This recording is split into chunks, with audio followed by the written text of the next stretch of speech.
कांग्रेस सांसद शशि थरूर पिछले कुछ दिनों से बदले बदले से नजर आ रहे हैं। कभी अपनी राजनीतिक गतिविधियों को लेकर सुर्खियों में रहते हैं, तो कभी पार्टी से अलग राय रखकर पार्टी आला कमान की आंखों की किरकिरी बन जाते हैं। हाल ही में वो पार्टी के 2 महत्वपूर्ण बैठकों से भी गायब रहे, लेकिन राष्ट्रपति व्लादिमीर पुतिन के सम्मान में आयोजित भोज में वो पहुंचकर पार्टी नेताओं को चौंका देते हैं। ऑपरेशन सिंदूर में विदेश भेजे गए डेलीगेशन में उनका चयन किया गया और वो अक्सर ही केंद्र सरकार के कुछ कामों की प्रशंसा करते दिखाई दे रहे हैं। इन घटनाओं ने राजनीतिक हलकों में ये अटकलें तेज कर दी है कि क्या थरूर कांग्रेस में बने रहेंगे या फिर कभी वो भाजपा में शामिल हो सकते हैं। कांग्रेस पार्टी से अलग राय और बीजेपी के प्रति झुकाव के कारण वो लगातार अपनी ही पार्टी के निशाने पर हैं और घिरे हुए हैं।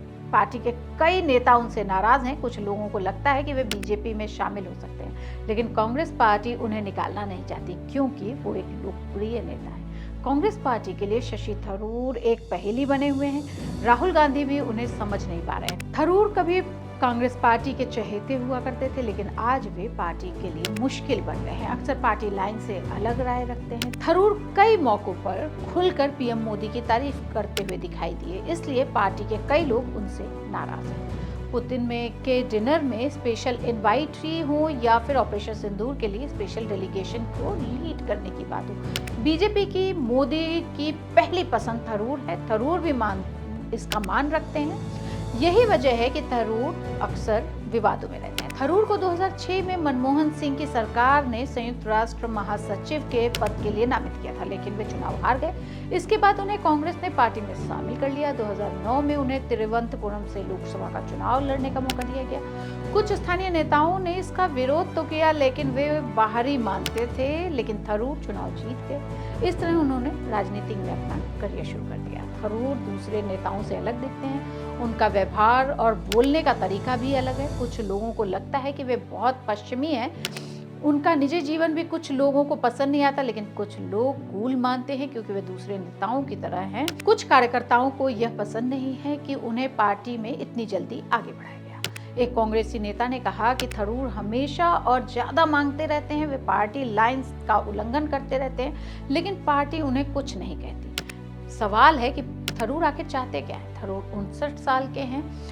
वे अभी भी विवादों में बने हुए हैं। वे पार्टी में सुधार चाहते हैं कि पार्टी के फैसले लेने का तरीका लोकतांत्रिक हो। उन्हें पार्टी में अध्यक्ष पद के लिए भी खड़गे के खिलाफ वो लड़े थे। इसे पार्टी नेतृत्व की अवहेलना माना गया। थरूर ने कहा कि वे पार्टी को जमीनी स्तर पर मजबूत करना चाहते हैं। वे चाहते हैं कि प्रदेश कांग्रेस समितियों और ब्लॉक स्तर पर पैनल ज्यादा शक्तिशाली बने। हालांकि वे चुनाव हार गए, लेकिन उन्होंने पार्टी में लोकतंत्र की बात कही। कई मौकों पर भी पीएम मोदी की वो तारीफ करते रहे। थरूर की कुछ बातों से पार्टी के लोग नाराज हैं। उन्होंने कई बार मोदी की तारीफ की है। एक बार उन्होंने मोदी के स्वच्छ भारत अभियान की भी तारीफ की। इसके बाद उन्हें पार्टी के प्रवक्ता पद से हटा दिया गया था। हाल ही में सरकार ने उन्हें ऑपरेशन सिंदूर पर विश्व नेताओं की जानकारी देने वाले डेलीगेशन के लिए चुना था। कांग्रेस नेताओं को यह पसंद नहीं आया। उन्होंने पार्टी से पूछे बिना ही स्वीकार कर लिया। कांग्रेस के कई नेता थरूर से पूछ रहे कि उन्हें बीजेपी किस तरह से फंसा रही, क्या उन्हें समझ नहीं आ रहा। बीजेपी सांसद राजेश मिश्रा ने कहा, शशि थरूर विदेशी मामलों की स्थायी समिति के प्रमुख हैं। उन्हें विदेशी मामलों की विशेषज्ञता है। केवल योग्य लोगों को ही बुलाया जाता है। इसका मतलब ये है कि डिप्लोमेट रहे शशि थरूर को वो विशेषज्ञ मानते हैं भाजपा वाले। और शशि थरूर भी कई बार कह चुके हैं कि मैं कोई राजनीतिज्ञ नहीं हूँ, मैं किसी यूनियन से लड़ के नहीं पहुंचा हूँ, मैं बचपन से कांग्रेसी नहीं हूँ, मैं सिर्फ अपने पार्टी का और अपने देश का भला चाहता हूँ, मैं अपने राज्य का भला चाहता हूँ, मैं वहाँ का प्रतिनिधि हूँ।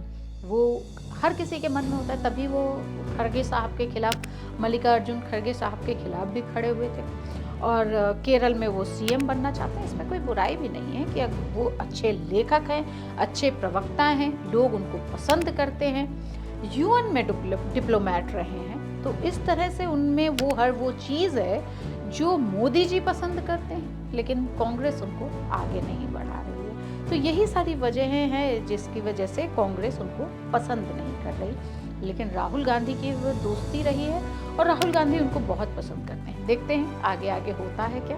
2026 में ही अप्रैल में केरल में विधानसभा चुनाव होने, तो देखते हैं कि इस बार शशि थरूर के लिए क्या परोसा जाता है।